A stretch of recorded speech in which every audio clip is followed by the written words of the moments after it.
This is a fan-generated show. If you would like to support us, please go to jamieglazov.com and also don't forget to subscribe to our YouTube channel. All your support is greatly appreciated. Robert Spencer here for Jihad Watch and the Glazov Gang, and it is Ramadan. So happy Ramadan, everyone. Ramadan Mubarak, a blessed Ramadan to you.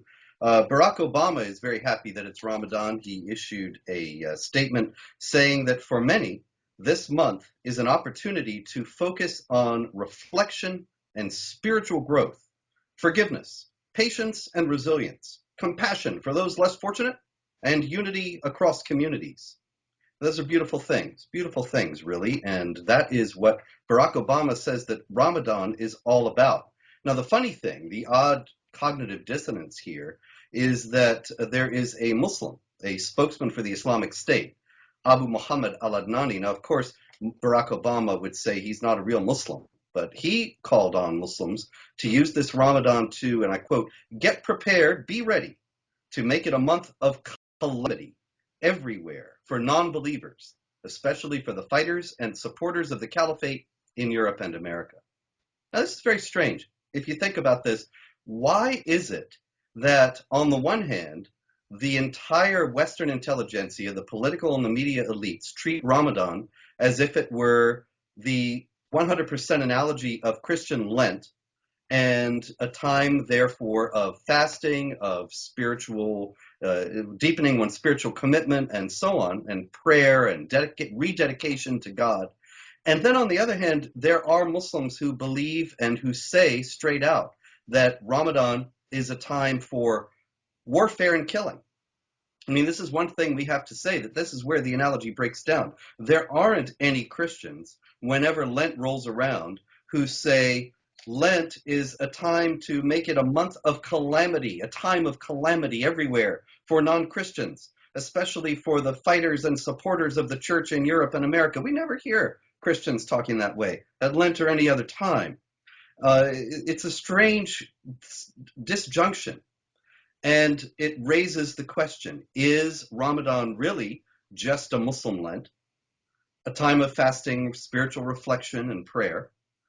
Or is it a month of calamity for unbelievers? And actually the answer is, it's both. And the reason why it's both is because it is a time for deepening one's commitment to Allah. The Quran, if you have your Quran with you, you can open it to chapter 2, verse 185. The month of Ramadan, in which was revealed the Quran, a guidance for mankind and clear proofs for the guidance and the criterion. So whoever of you cites the crescent on the first night of the month of Ramadan, he must observe fasting that month. And whoever is ill or on a journey, the same number from other days. That is, you have to make up the Ramadan fast at other times. Allah intends for you ease. He does not want to make things difficult for you. Now, what are you doing when you're fasting? You are renewing your dedication to Allah. And so how does one renew one's dedication to Allah? Well, it's useful to answer that question by looking at also other verses of the Quran. And we have, for example, chapter 48, verse 29.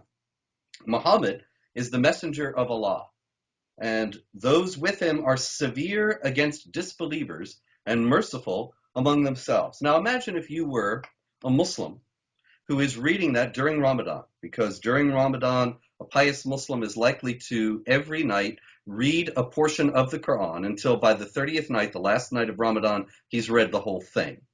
So you read this one night, you get to this chapter, and you get to verse 29, chapter 48, verse 29. Muhammad is the messenger of Allah, and those with him are severe against disbelievers and merciful among themselves. And you think, well, this is the month when I am renewing my commitment to Allah. As Barack Obama said, this is an opportunity to focus on reflection and spiritual growth. Okay, so I want to focus on reflection and spiritual growth. So I figure what I need to do is be merciful to other Muslims, because the verse says merciful among themselves and severe against the disbelievers. And both of those are acts of devotion and piety, renewing one's dedication to Allah or deepening one's dedication to Allah. See, the thing is that most Western analysts, when they think about Islam, they're really thinking about Judaism or Christianity, but they don't realize it because they have not taken the trouble to determine exactly how drastically the Islamic worldview differs from that of Judaism and Christianity, or because they don't take religion seriously in general, they cannot fathom somebody reading a book like the Quran, or the Bible for that matter, and taking it seriously as marching orders for today. The problem is, all too many Muslims do, of course, read the Quran that way. And so when they see that Ramadan is a time of fasting, of prayer, of spiritual reflection, as Obama has reminded us, then they go to the Quran to see what they ought to do. And they see that what they ought to do is to be severe against unbelievers while being merciful to other Muslims. And that these are acts of devotion. They also might read, for example, chapter 9, verse 111. Allah has purchased from the believers their lives and their properties, that theirs shall be paradise. They fight in Allah's cause, so they kill and are killed. And so a believer might actually get the impression that it would be a tremendous act of devotion to Allah to kill and in the process be killed.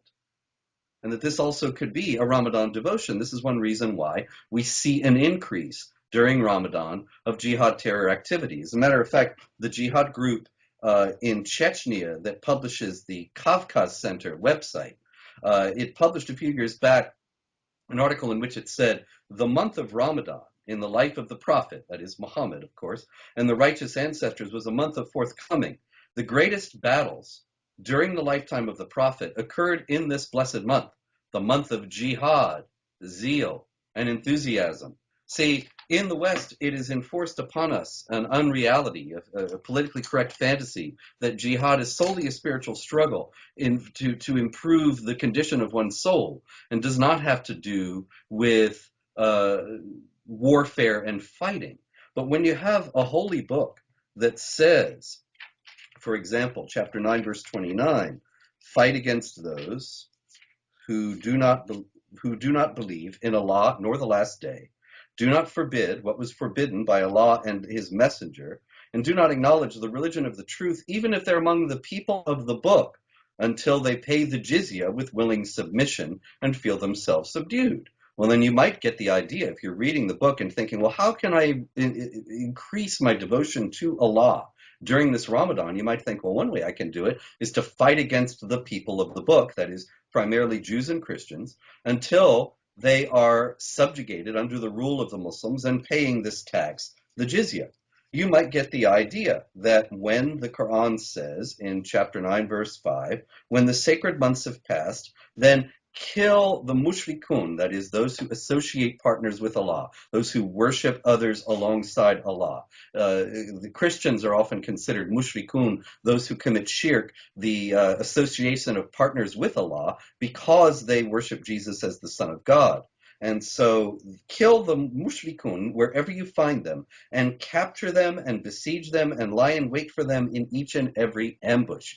One might think, well, a pious act, an act of devotion toward Allah in that case would be for me to lie in wait and besiege and ambush non-believers, those who associate partners with Allah, and to kill them.